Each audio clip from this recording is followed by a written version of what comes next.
오늘은 신약 성경 166페이지 요한복음 11장 41절 42절 말씀을 제가 읽겠습니다. 요한복음 11장 41절 42절.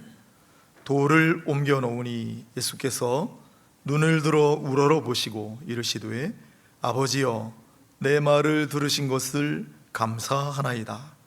항상 내 말을 들으시는 줄을 내가 알았나이다. 그러나 이 말씀 하옵는 것은 둘러선 무리를 위함이니 곧 아버지께서 나를 보내신 것을 그들로 믿게 하려 함이니이다. 아멘. 네, 오늘은 맥주 감사 주일입니다. 그래서 감사해서라는 제목으로 말씀을 전할까 합니다. 맥주라는 말은 보리추수라는 뜻으로 원래 구약 성경에 출애굽기 23장에 3대 절기가 나오는데 거기에 맥주절이라고 되어 있습니다.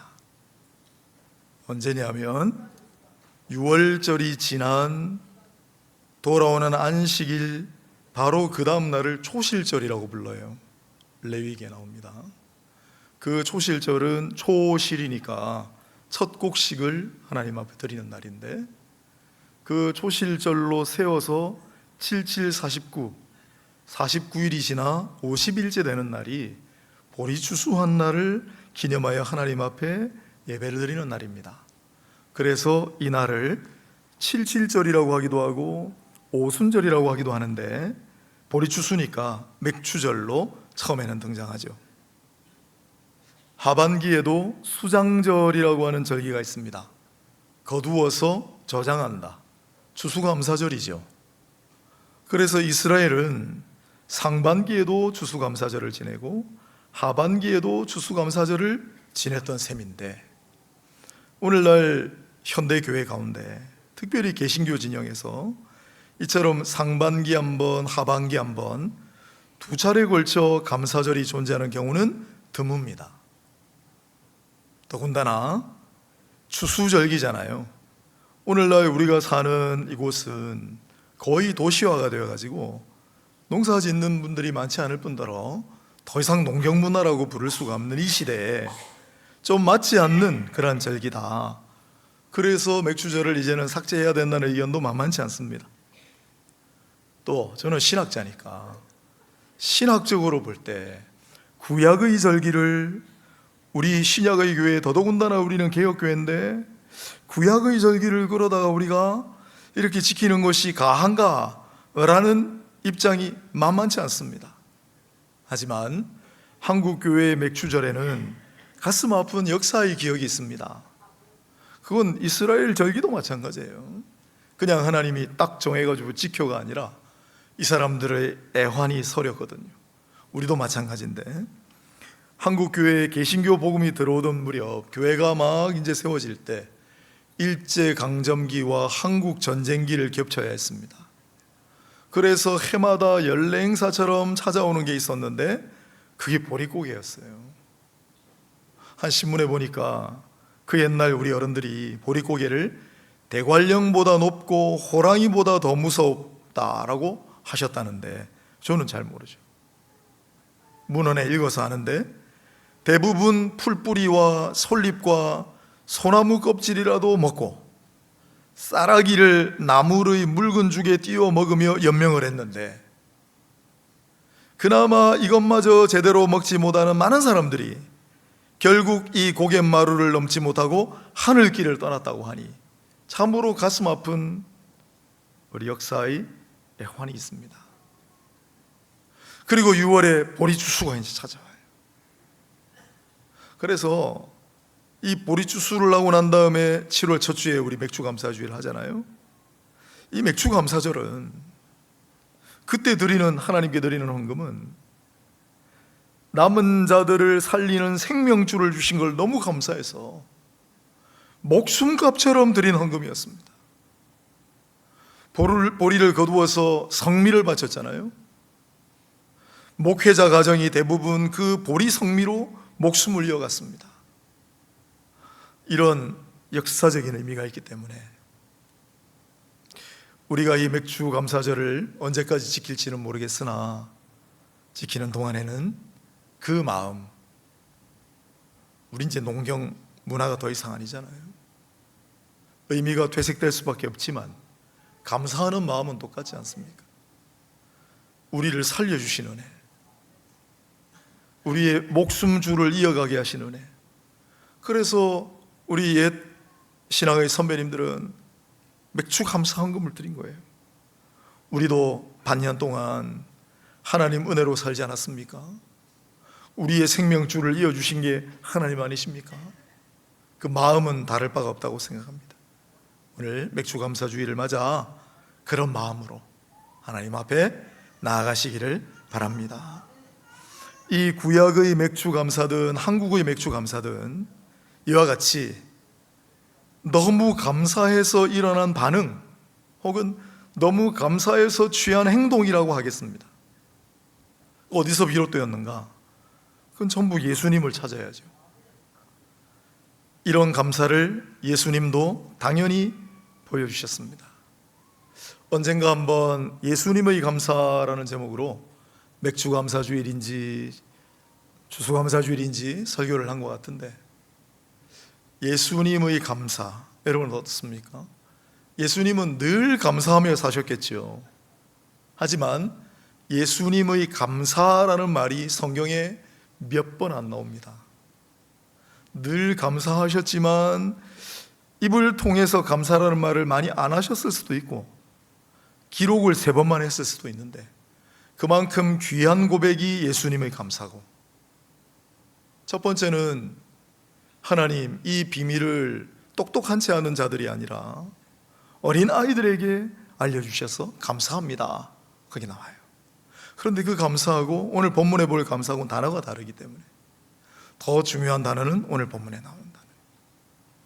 그래서 오늘 본문하고 누가복음하고 예수님의 감사를 다시 봅니다. 순서상으로, 일어난 순서상으로 요한복음 11장이 먼저라 오늘 본문을 먼저 살핍니다. 41절을 보겠습니다. 돌을 옮겨 놓으니 예수께서 눈을 들어보시고 이르시되 아버지여 내 말을 들으신 것을 감사하나이다. 감사하나이다. 유카리스토 단어 나오잖아요. 예수님이 감사합니다 라고 공개적으로 하신 말씀이 기록되어 있는 본문입니다. 너무나 잘 아는 얘기예요. 돌을 옮겨 놓으니 무슨 돌입니까? 나사로라고 하는 사람이 죽어서 그 나사로라고 하는 사람이 굴에 장사가 되었는데 그 굴 입구를 막고 있는 돌입니다. 죽은 지 나흘째가 되어서 사람들이 가까이 가지 못하겠습니다. 이제 안 좋은 냄새가 날지도 모릅니다. 그런데 예수께서는 그 돌 무덤으로 가셔서 사람들에게 돌을 옮기라 말씀하세요. 그리고는 내 말을 들으신 것을 감사합니다 라고 고백하시는 거예요. 내 말을 들으신 것을 감사합니다. 그리고 이어서 기적이 일어나는데 예수님은 아버지께서 당신의 말을 들으신 것을 확신하셨습니다. 그래서 감사 먼저 하시잖아요. 그런 다음에 잘 아시는 본문이죠. 43절 이 말씀을 하시고 큰 소리로 나사로야 나오라 그러시니 죽은 지 나흘째 되었다는 나사로가 44절에 생생한 묘사가 있습니다. 죽은 자가 수족을 배로 동인 채로 나오는데 그 얼굴은 수건에 쌓였더라. 예수께서 이르시되 풀어놓아 다니게 하라 하시니라. 사람들이 깜짝 놀랐겠지만은 예수님의 말씀을 따라 칭칭 동여맨 배와 수건을 다 풀어놓아 죽었던 나사로가 멀쩡히 살아서 돌아다니는 그러한 장면입니다. 그래서 예수님의 감사는 기적을 낳습니다 라고 우리가 많이 배웠습니다. 하지만 오늘 우리가 함께 묵상할 내용은 예수께서 감사하셔서 기적이 일어났다는 내용이 아니고 그토록 예수께서 감사하신 후에 그 이후에 일어난 일은 무엇인가입니다. 예수님은 늘 감사하셨겠지만은 오늘 본문에 내 말을 들으신 것을 감사합니다. 과거형이에요. 하지만 늘 내 말을 들으시는 줄을 내가 압니다. 아버지께서는 늘 내 말을 들으십니다를 항상 감사하셨겠죠. 그런데 오늘 본문에 감사합니다 라고 하시고 너무 감사하셔서 기적이 일어났고 그 다음에는 어떻게 하셨을까요? 더 감사하셨겠죠? 그 다음 무슨 일이 있었습니까? 요한복음 12장 12절에 보시면 그 이튿날에는 명절에 온 큰 무리가 예수께서 예루살렘으로 오신다는 것을 듣고 예수님은 유월절 명절을 앞두고 예루살렘을 향해 가셨습니다. 감사가 넘쳐서 그 예루살렘을 향하여 가는 길은 예수께는 감사의 길이었으나 그토록 말씀하시던 좁은 문, 좁은 길이었습니다. 왜냐하면 11장 53절을 보십시오. 나사로를 살렸다는 이야기가 퍼져나가자 53절 이날부터는 그들이 예수를 죽이려고 모여하니라. 예수가 나타나기만 하면 죽여버리리라. 그렇게 기다리고 있는 사람들을 향하여 걸어가셨습니다. 또한 12장 10절을 보면 대제사장들이 나사로까지 죽이려고 모여하니 살벌한 기다림이 있는 길을 향하여 예수님이 떠나시는 장면입니다. 예수님 다 아시죠? 너무나 아버지 하나님께 감사하여 그토록 아끼시던 말씀을 아버지 감사합니다 라고 하신 다음에 예수님은 이 감사의 길을 떠나시는데 예수를 죽이려고 혈안이 되어 있고 살아있으면 증거가 되니 나사로까지 죽이려고 하는 무리들이 기다리고 있는 그 길을 향하여 무슨 일이 벌어지는지도 다 아셨습니다. 요한복음 12장 24절에 내가 진실로 진실로 너희에게 이르노니 한 알의 밀이 땅에 떨어져 죽지 아니하면 한 알 그대로 있고 죽으면 많은 열매를 맺느니라. 땅에 떨어져 죽어야 많은 열매를 맺는 그것이 바로 자기의 길이라는 걸 아셨어요. 32절에도 내가 땅에서 들리면 모든 사람을 내게로 이끌겠노라. 어떻게 미랄이 되어 죽을 것인가? 들려서 죽을 것이다. 십자가에 매달려 죽을 것이라는 사실도 다 알고 계셨습니다. 그런데도 뚜벅뚜벅 그 길을 향하여 한 걸음 한 걸음 나아가시는 것이 바로 예수님의 감사의 길이었다는 거예요.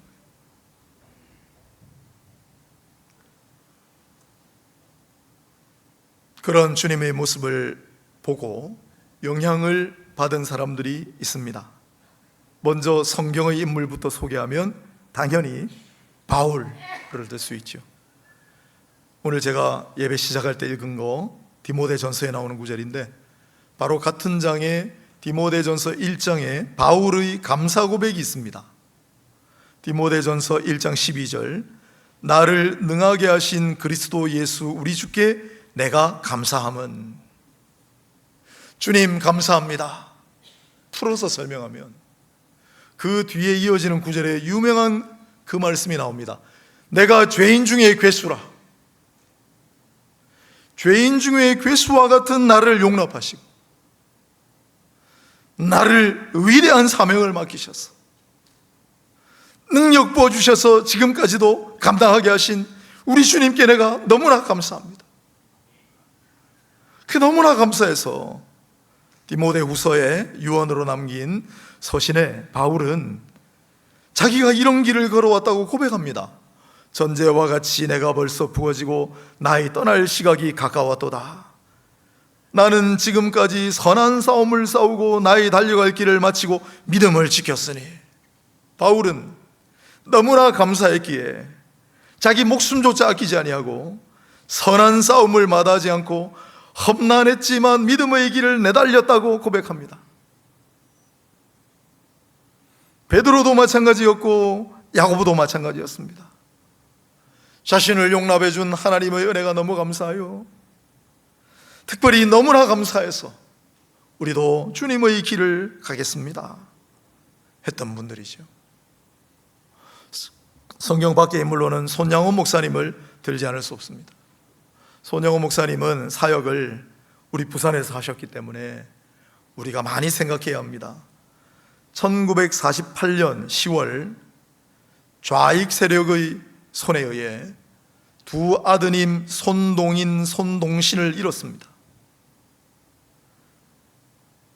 10월 26일 장례식장에서 목사님은 그 유명한 10가지 감사를 낭독하셨습니다.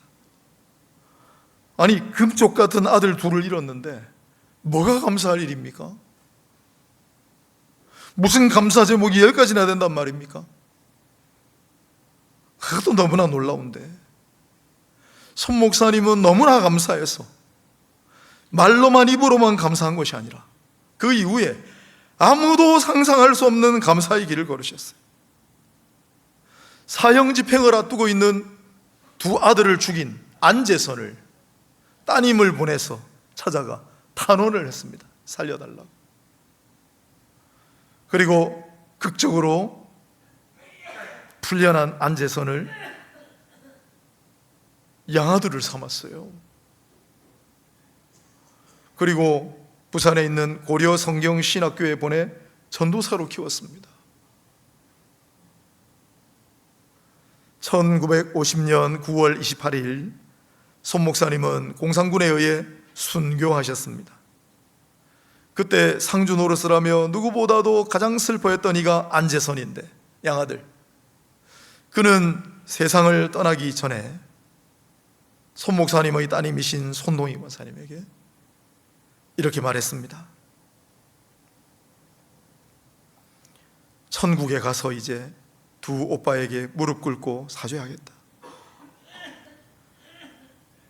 아들이 한 분 있었는데 아들에게는 이렇게 유언을 남겼습니다. 너는 꼭 신학교를 가서 내가 못 이룬 꿈을 이루어 달라. 손 목사님은 안재선을 아들로 삼으시고 신학교를 보내셨는데, 안재선 씨는 내가 어떻게 목사가 될 수 있나, 평생을 그냥 복음 전도자로 살았습니다.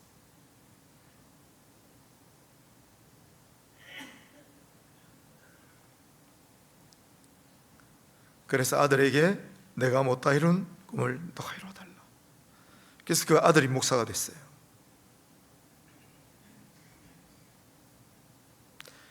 두 아들을 폭도의 손에 잃은 게 감사할 일입니까? 뭐가 감사하다고 10가지 기도 제목이나 낭독을 해요? 그런데 그냥 감사가 아니었어요. 손 목사님이 걸어가신 감사의 길은 원수를 용납할 뿐만 아니라 그를 아들로 삼고 복음 전도자로 키우고, 아무도 생각하지 못한 감사의 길을 걸으신 거죠. 그게 우리 주님의 길이었습니다. 여러분은 감사하십니까? 하나님께 감사합니까? 그렇다면 어떤 감사의 길을 걷고 계십니까? 말로만, 입으로만 감사한다고 그렇게 살고 있지는 않습니까? 더 감사할 일이 넘치게 해주세요. 그런 길을 걸어오진 않았습니까? 예수께서 감사합니다라는 말을 참 아끼시다가 마지막 가시기 전에 다 하셨어요. 그 다음에 예수님이 감사합니다라고 한 대목이 나오는데, 오늘 본문 11장 42절과 관련이 있습니다. 42절을 한번 보십시오. 항상 내 말을 들으시는 줄을 내가 알았나이다. 그러나 이 말씀하옵는 것은 둘러선 무리를 위함이니 곧 아버지께서 나를 보내신 것을 그들로 믿게 하려 함이니이다. 예수님이 왜 아버지께 감사합니다라고 자주 안 하셨나? 말하지 않아도 다 아세요. 아버지는 아들이 말하지 않아도 다 아십니다. 감사하는 마음을. 아들도 아버지의 마음을 알고 아버지도 아들의 마음을 알고, 무슨 말이 필요합니까? 그런데 왜 나사로가 죽었을 때, 그리고 이 마지막 장면에서 감사합니다, 감사합니다를 거듭 말씀하시죠? 지금까지도 아끼셨는데. 그 이유가 42절에 나와요. 내 말을 항상 들으신 줄 내가 압니다. 그러나 부득불 이 말씀을 하는 것은 둘러선 무리를 위한 것입니다. 아버지께서 나를 보내셨고 나는 아버지께로 보냄을 받았기 때문에 나를 통하여 아버지를 믿게 하기. 그래서 내가 이 말을 합니다. 감사합니다. 같은 취지로 마지막 날 밤에 얼마 후에 제자들과 마지막 만찬을 잡수다가 그때 예수님께서 감사합니다, 똑같은 단어를 유카리스타스 두 번이나 하십니다. 누가복음 22장 17절 19절에 잘 나오는 말씀이에요. 같이 제자들하고 마지막 만찬을 잡수시면서 먼저는 잔을 나누어 주시면서 감사기도 하시고 이 잔을 받으라. 또한 떡을 나누어 주시면서 감사기도 하시고 이 떡을 받으라. 또한 잔을 나누어 주시고 감사기도 하셨어요. 왜 그때는 감사합니다를 이렇게 연거푸 하셨을까요? 아버지는 다 아세요. 그 제자들 들으라고, 제자들 들으라고. 아버지 감사합니다, 아버지 감사합니다. 그러고 어떻게 하셨어요? 이 떡을 먹으라, 이것은 너희를 위하여 주는 내 몸이니라. 감사기도 하시고 이 잔을 받으라, 이 잔은 너희를 위하여 주는 내 피니라. 그렇게 감사하시고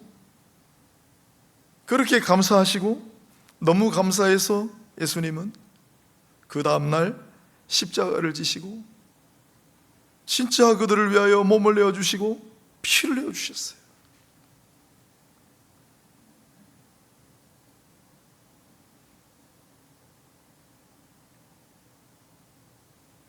예수님은 너무 감사해서 기꺼이 감사의 길, 좁은 문 좁은 길을 마다하지 않으셨을 뿐만 아니라 너무 감사해서 아버지 감사합니다, 그래서 내 몸과 내 피를 기꺼이 드립니다, 다 내주셨던 거죠.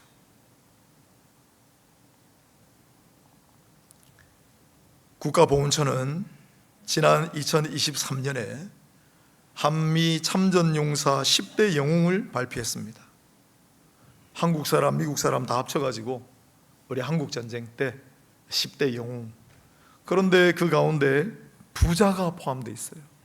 미국 분이에요. 윌리엄 쇼 부자가 포함되어 있습니다. 특이하죠. 아버지 윌리엄 얼 쇼는 1921년 한국으로 오셨는데 1차 대전 참전용사시기 때문에 한국 전쟁이 터졌을 때 참여하여 군목제도를 창설하는 주 멤버가 되십니다. 전장터에 많은 사람들을 돌보고 기도하시고 전쟁이 끝난 다음에도 고아원과 버려진 이웃들을, 신학교를 열심히 섬기셨습니다. 1941년에는 신사참배 반대하다가 결국은 일제에 의해 추방되셨어요. 미국 가셔서도 항상 한국 생각. 그의 아드님이 윌리엄 해밀턴 쇼인데 1922년 평양에서 태어났습니다. 이 땅에서 자랐어요. 나이가 차서 고국으로 돌아가 공부를 했습니다. 하버드 대학에서 철학 박사학위 과정을 밟던 중에 한국 전쟁이 터졌다는 소식을 듣고 주저없이 참전하여 이분도 2차 대전 참전 용사예요. 본인의 경험과 특히 한국을 나보다 더 잘하는 사람은 없습니다. 그래서 맥아더 장군을 도와서 인천 상륙작전을 수행하고 서울 수복작전에 누구보다도 앞장서 내가 서울을 잘 압니다. 서울 탈환작전의 선발대로 활동하다가 매복된 북한군의 총에 맞아 전사했습니다. 그가 한국으로 돌아올 때 아버지에게 쓴 편지에 이렇게 해놨어요. 한국은 나의 조국입니다. 한국민이 전쟁 속에서 고통당하고 있는데 돕지 않고 전쟁이 끝난 후 평화시에 선교사로 돌아간다는 것은 제 양심이 도저히 허락하지 않습니다. 뭐라고요? 그의 아버지 윌리엄 얼 쇼는 선교사셨습니다. 그도 선교사의 아들로 평양에서 태어나 본인도 이제 공부가 다 끝나면 한국의 선교사로 오기를. 그러나 전쟁이 터졌는데 전쟁 끝나고 평화시에 선교사로 오는 게 무슨 의미가 있나? 내가 이 땅에서 받은 은혜가 있는데 꽤 참전했다가 28살의 아까운 나이에 하늘나라로 갔습니다. 나이가 어린 부인이 있었습니다. 갓난 아기들이 있었습니다.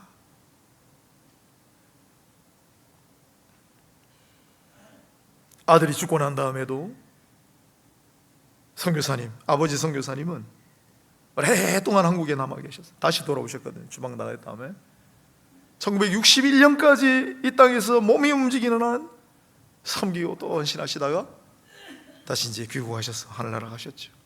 그리고 놀랍게도 남겨진 그의 부인도 한국으로 와서 많은 사역을, 교수로 고아원을 돌보고 버려진 사람들을 돌보다가 갔습니다. 윌리엄 해밀턴 쇼 대위의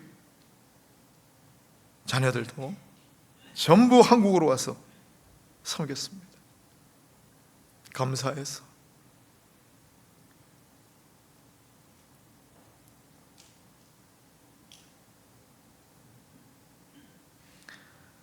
가신 분이니까 그 아버지는 정말 전도 유망한, 앞길이 창창한 금쪽 같은 하나밖에 없는 아들이었는데 그 아들이 한국 전쟁에 참전해서 얼마 살지도 못하고 하늘나라 갔는데 뭐가 감사합니까? 그러나 너무 감사해서 이후로도 아들 목까지 한국 땅에 최선을 다해 섬겼습니다. 젊은 나이에 남편을 잃어버린 그 부인은 뭐가 감사해서 어쩌면 이 한 많은 땅에 왜 다시 돌아와 헌신했습니까? 아버지를 잃어버린 그 자녀들은 왜 아버지를 잃어버린 이 땅에 와서 헌신했습니까? 감사해서.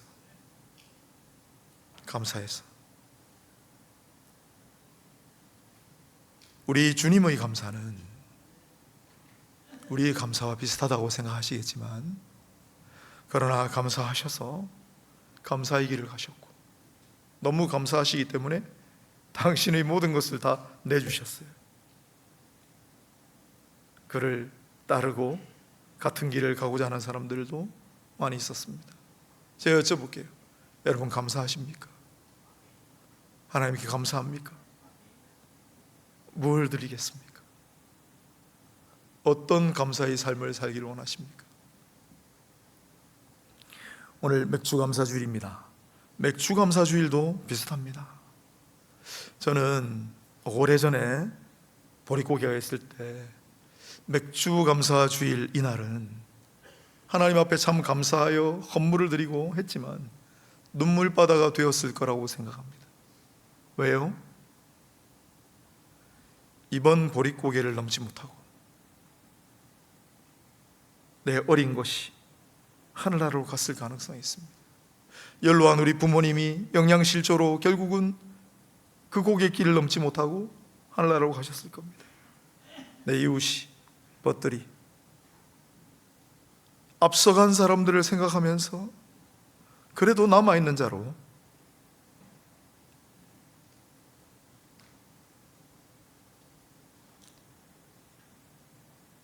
감사했어요. 나만 살아남았지만 감사합니다.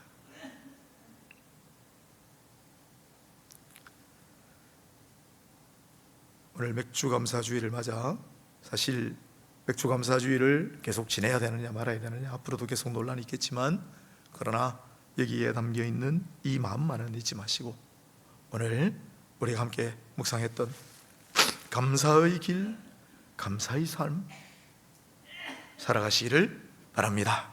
기도하겠습니다. 하나님, 오늘 맥주감사주의를 맞아 여러 가지 묵상합니다. 주님의 모습을 봅니다. 바울과 손영원 목사님과 아무 연고도 없는 이곳에 또한 뼈를 묻은 우리 윌리엄 쇼 선교사님 부자와 그 이야기들을 함께 생각합니다. 우리에게도 하나님 베풀으신 은혜가 차고도 넘치는데 우리는 감사하면서 어떤 감사의 길을 왔습니까?